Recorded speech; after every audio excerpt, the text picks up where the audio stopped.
Ang biggest kasi naipon, because March 11, natatandaan niya, inaapuran niya na si Undersecretary Olaybar, nakunin na kasi napupuno na at saka matagal na nakapark.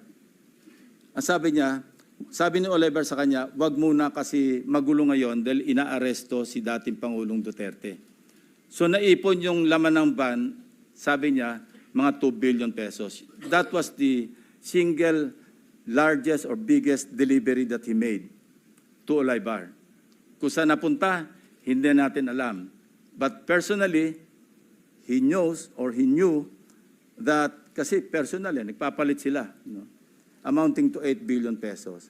1 billion, he delivered to Secretary Bonoan. So that's 9 billion. Yung 8 billion was representative of 16% of the 81 billion or 82 billion.